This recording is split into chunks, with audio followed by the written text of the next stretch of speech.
Cough syrup जो जहरीला बिका था मध्य प्रदेश, राजस्थान इस इलाकों में, जिसके कारण कई एक बच्चों की मौत हुई है, उससे ये साफ साबित होता है कि दवा बनाने के जो संस्थाएं हैं हिंदुस्तान में, उनके ऊपर में सरकारी जो नज़रदारी है वो नज़रदारी बहुत ही कमज़ोर है।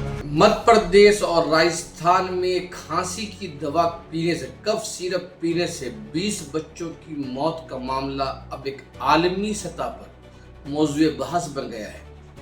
WHO ने इस पूरे मामले पर गहरी तशवीश का इजहार करते हुए सवाल खड़ा किया है कि कहीं ये दवाइयाँ गैर मुनज़्ज़म डिस्ट्रीब्यूटर के जरिए दुनिया के दीगर ममालिक में सप्लाई तो नहीं हो गए हैं। इसके अलावा कई ऐसी रिपोर्टें आ रही हैं जिसमें ये बताया जा रहा है कि जो भारत की जो दवा की कंपनियां हैं, उन कंपनियों की बेशतर कंपनियों में क्वालिटी का जो मेयार तय किया गया है WHO की तरफ से या हुकूमत हिंद की तरफ से, उसका पासो लिहाज नहीं रखा जाता है। हम आगे आपको बताएंगे कि जिस कंपनी के कफ सिरप पीने से 20 बच्चों की मौत हुई है, उस कंपनी के बारे में जो ऑडिट रिपोर्ट आई है, उस रिपोर्ट में क्या कहा गया है।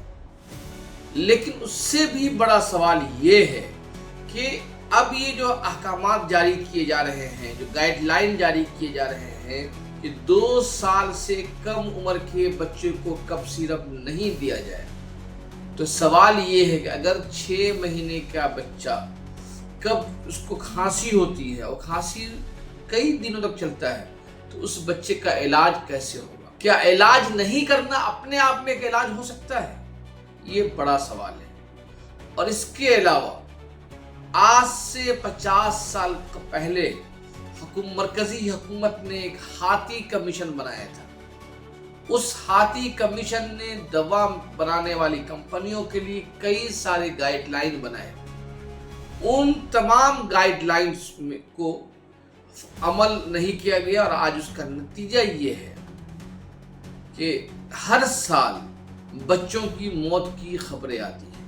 कोई ऐसा नहीं है कि पहली मर्तबा मध्य प्रदेश और राजस्थान में मौत की खबरें आई हैं। इससे पहले तमिलनाडु में, जम्मू एंड कश्मीर में और मुल्क के दीगर रियासतों में भी कफ सिरप के पीने से बच्चों की मौत का मामला सामने आया है।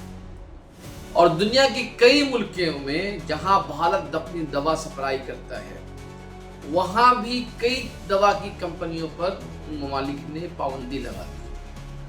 आप देखें कि 2023 में ही WHO ने एक शिकायत की थी कि भारत की जो मेडिसिन कंपनियां हैं, फार्मास्यूटिकल कंपनीज हैं, वो क्वालिटी को बरकरार नहीं रख रही है। अब अगर इंडियन एक्सप्रेस में एक एक्सक्लूसिव न्यूज देखें, year before the cough syrup date cake flagged the shortfall in Tamil Nadu drug test नामी इस पूरे रिपोर्ट में बतलाया गया है कि किस तरीके से 2016, 17, 2020, 21 में जो ड्रग्स रेगुलेटर है तमिलनाडु का, उसने किस तरह से अपनी कारकर्दगी का मुजाहरा किया है।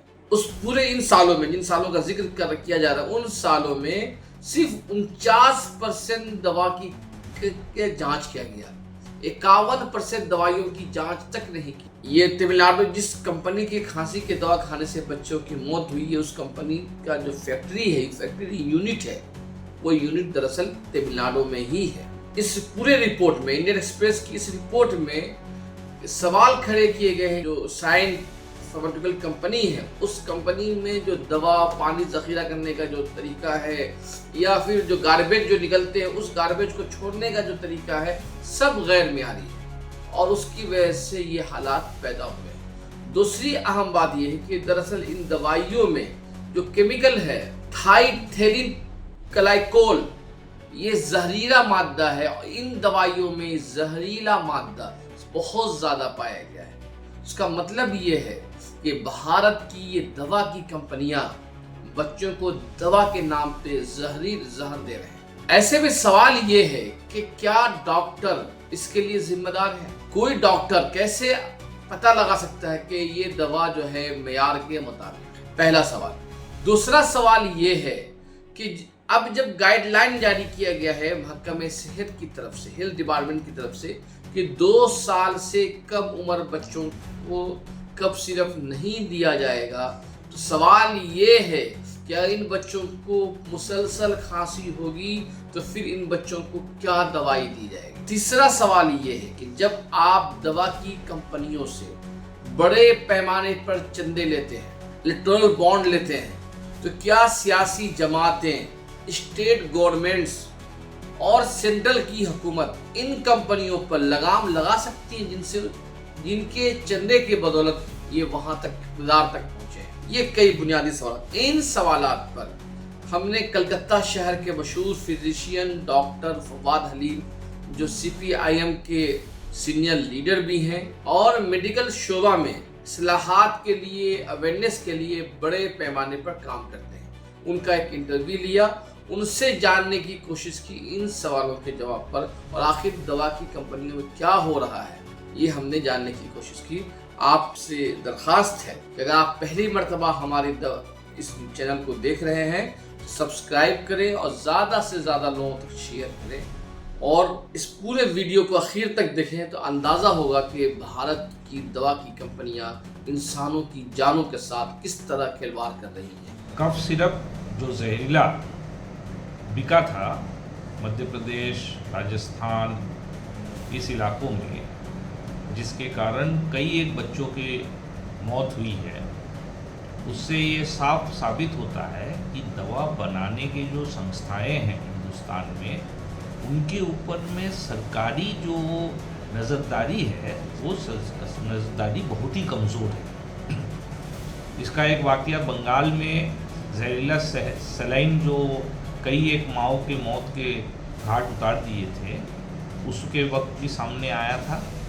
और हमारा जो हिंदुस्तान में दवा बनाने के ऊपर सरकार की जो जिम्मेदारी है, क्योंकि आम आवाम के तरफ से कौन शीशी में, कौन टैबलेट में, कौन कैप्सूल में जहर है, दवा सही वहाँ पर परिमाण में है। अगर 500 mg दवा रहना चाहिए, उसमें 500 mg है, ना 100 mg है, ना 250 mg है।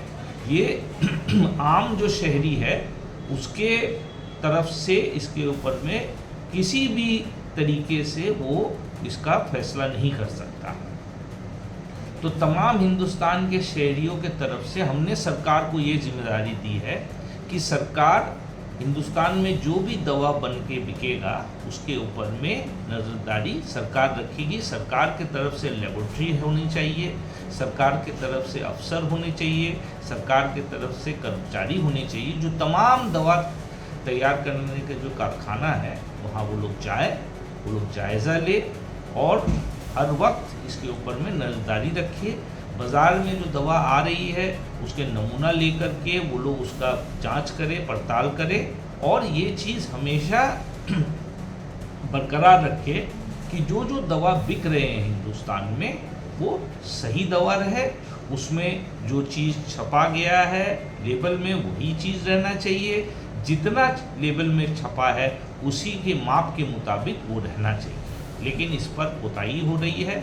हमें मालूम है कि पार्लियामेंट में जब एक सवाल उठाया गया तो तकरीबन 50% अफसर, ये डिपार्टमेंट जो है सेंट्रल ड्रग ऑर्गेनाइजेशन, उनके अफसर में कमी है, जितनी होनी चाहिए उसमें कमी है, और जितना होना चाहिए और भी ज़्यादा होना चाहिए वो तो दूर की बात है। सर, ये जो अफ्रीकी ममालिक, कई सारे ममालिक जहाँ पर भारत की कंपनी को पाबंदी लगा दी गई थी कफ सिरप का, और भी मामला पहले, लेकिन उसके बावजूद भी भारत में भी इस तरह की शिकायत आ रही है। ये शर्मनाक मामला है कि कफ सिरप और कई दवाओं, विशेष करके बच्चों को जो दवा दी जाती है उसके ऊपर में बाहर के मुल्कों के जो सरकार है उन्होंने साफ तरीके से कहा कि ये सही नहीं है, क्वालिटी में कॉम्प्रोमाइज़ है, जहरीला दवा है, और भारत सरकार और उनको ये उन्होंने कहा है कि इसके ऊपर नज़रदारी होनी चाहिए, और वो लोग बैन कर चुके हैं।